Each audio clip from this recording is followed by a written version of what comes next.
පළවෙනි වැඩේ ආගන්න. දැන් වෙන අනිත් අය කතා කරන්න එක මේක බැරි අය ආගන්න දෙන්න. හරි? කතා කරොත් එහෙම ගාන ඉවරනකම් මම මේ ක්‍රම තුන හතරකට කියලා දෙනවා. මේක ලියන්න වෙනවා ගාන ඉවර. පළවෙනි ක්‍රමය. දැන් මෙතන තියෙන බීජීය භාග පුතේ මේවට අපි කියන්නේ. ඒතර බීජීය භාග දෙකක් තියෙනවා නම් අපිට පුළුවන් බීජීය භාග දෙක සුළු කරගෙන ඒක තනි භාගයක් බවට පත් කරගන්න.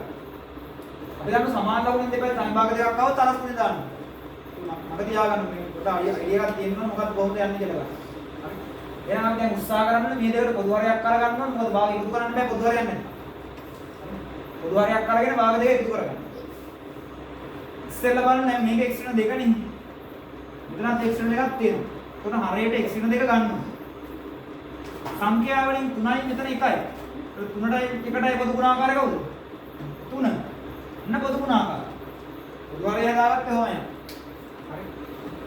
x ඍණ 2 ගත්තා. සංඛ්‍යාවෙන් සිතා පොදු ගුණාකාරය ගත්ත 3යි. දැන් එතකොට මෙතන මේ පදේ හදන්න බෑ.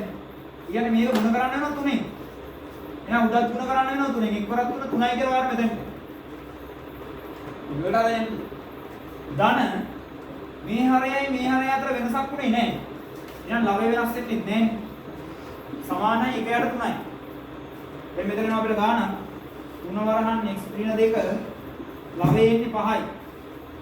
සමානයි 1ට 3යි. දැන් අන්න සමාන ලකුණෙන් දෙපැත්තේ තනි භාග දෙකක් විතරයි තියෙන්නේ. මොකද්ද කරන්න පුළුවන්? හරස් කුඩ දෙයක් දාන්න. එහෙනම් හරහට ගුණ කරලා දාන්න. එකෙන් 3 වරහන් x ඍණ 2 පදයක් දුන්නාම ඒකමයි එන්නේ. දැන් 3 වරහන් x ඍණ 2මයි. මේකෙන් ගුණා කියලා වෙනස් වෙන්නේ නැහැ. සමාන ලකුණෙන් මේ පැත්තේම 3 වරක් 5 වෙන සරල සමීකරණ. අපිට දෙපැත්තම 3ෙන් බෙදලා දාන්න පුළුවන් නේ.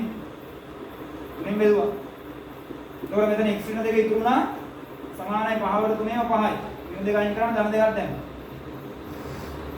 x සමානයි 7යි කියලා උත්තරේ.